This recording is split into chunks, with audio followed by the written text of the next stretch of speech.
Welcome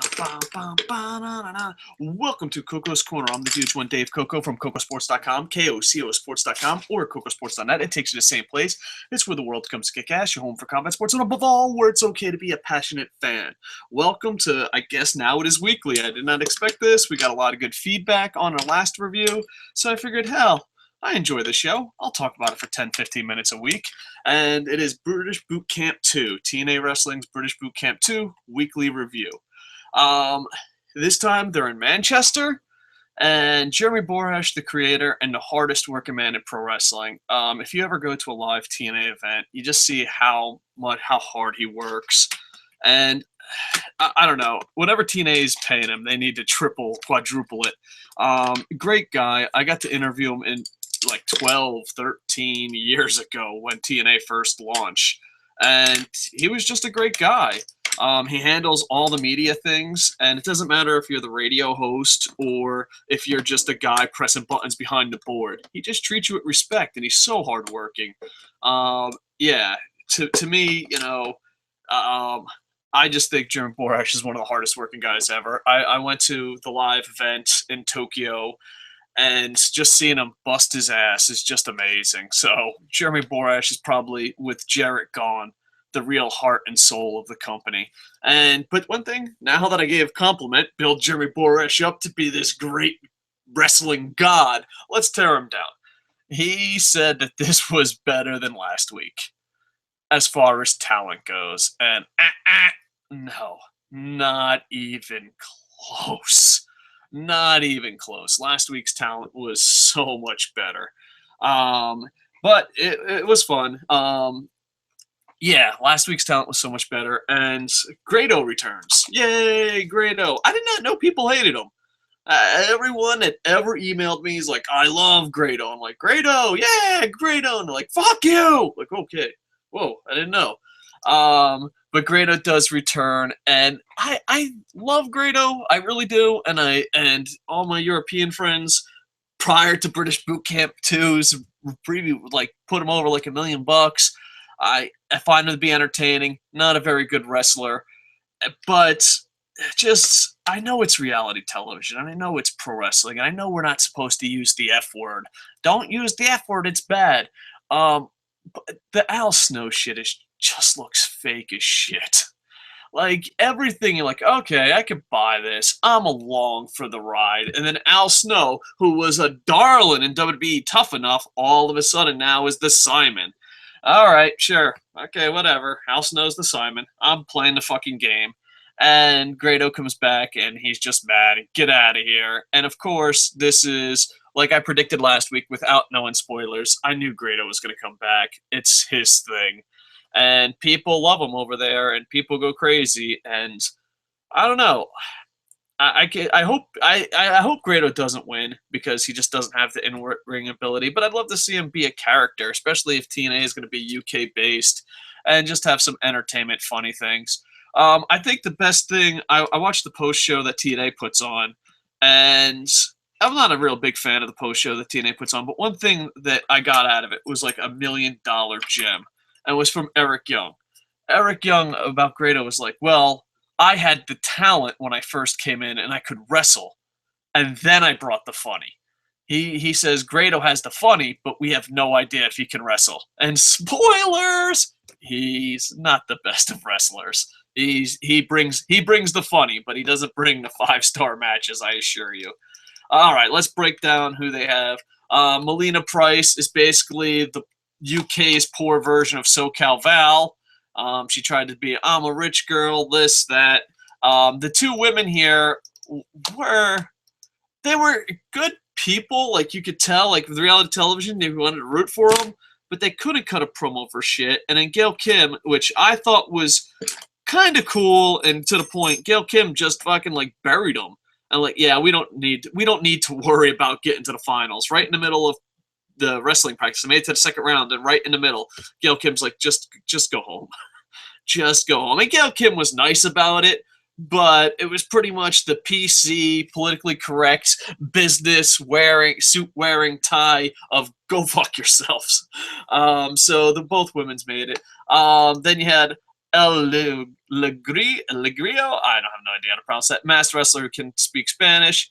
Then you had Pyro, Babyface, Pitbull, and Chris Travis. These three guys, well, El Legrio goes on to the next rounds, and he's a masked guy who can't speak English. But when I saw him, I was like, it ain't freaking. It ain't. I guess Gail Kim and Samoa Joe said this during the show. Maybe even Al Snow. We have to see more of them. I just wasn't that impressed with them. As far as Pyro, Babyface, Pitbull, and Chris Travis, they looked like they were just showing like what was going to happen after the segment. You know, like before they go to commercial on reality television and some pro wrestling, they just show clips of what's going to happen next.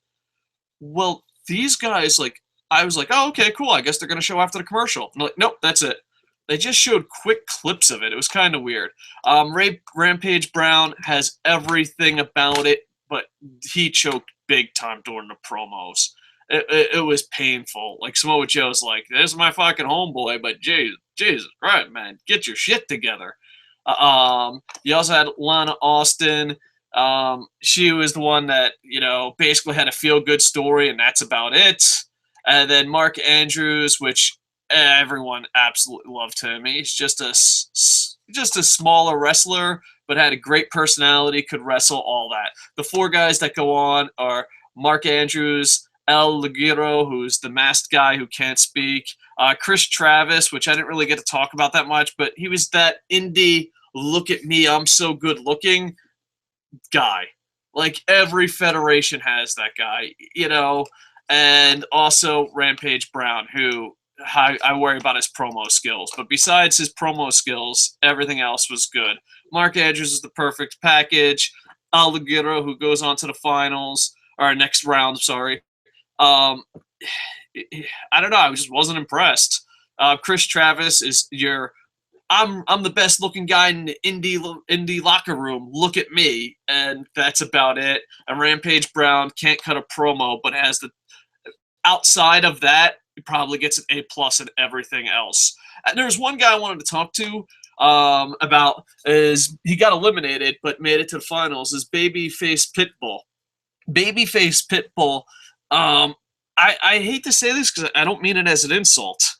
I would love to book him on the indies, and promote him on the indies. I think he has the most potential. It's just he's so green and not ready. Like, I don't know if he's ready for TNA, but as a former indie promoter, I'm like, oh, I can make money with him. I could make him a star. You could fucking definitely promote him and all that. And also, there was Pyro, and I laughed about this because I live in Japan. It was the Japanese sensation, and he'd never been to Japan, and he's not Japanese. Yeah, a lot of Japanese pro wrestling fans, not all, okay, a strong amount of Japanese fans would fucking despise you. Matter of fact, the first time, a couple times Samoa Joe came in, Samoa Joe was super over at the last TNA event in Japan. But when he first came, people were like, what the fuck? You stole Misawa's shit. Fuck off. But if you're a fucking white guy, say you're Japanese, and you don't even live in Japan, people are like, what the fuck is that? And some of my favorite indie pro wrestlers do that shit. There was a former NWA champion. It's not Japanese, but says he's Japanese. And I don't know. It's just weird. It's like, we love Japanese pro wrestlers. We're just going to have white guys play them. Who the fuck do you think you are, Tom Cruise? You ain't no fucking Tom Cruise. So there you go. Overall, it wasn't as good as the week before. It just seemed like it was just in super fast motion. I don't understand why 4 guys made it. If it was up to me, I would probably put Mark Andrews and Rampage Brown, and then drop the other 2 and bring a 4th guy from last week. I thought last week they had way better talent. The Grado, I like Grado, but it's just, that's what you do with them. I do hope Grado gets to wrestle for TNA, especially in the UK. I think he deserves that. He's that over. He's that entertaining. But he should not win British Bootcamp. And on top of that, it just seems like you want to believe this is real. You do when you go into anything, and this ain't even just being a pro wrestling fan. When you watch reality television, you want to believe it's real. You do. You lose yourself. You're like, all right, whatever. This fucking show is real. When you watch pro wrestling, you want to lose yourself. A magic show. But when you see Al Snow just screaming like a fucking idiot over and over and over, you're like, come on. I've been to Marine Corps boot camp. I know what it looks like when you're fucking screaming at someone and you're legit. And it comes off so fucking phony. I guess they're trying to recreate, what they did with, I guess, I don't know. I don't know what the fuck they're trying. It's just fucking annoying, and stop it. If Grado gets to make some appearances on TNA in the UK tour, that is great. But just stop it. Just be like, hey, you know what? You want to see Grado again? Come watch us fucking during the Impact Tour. The Global Impact Tour that's coming up in January. Bam, we're done.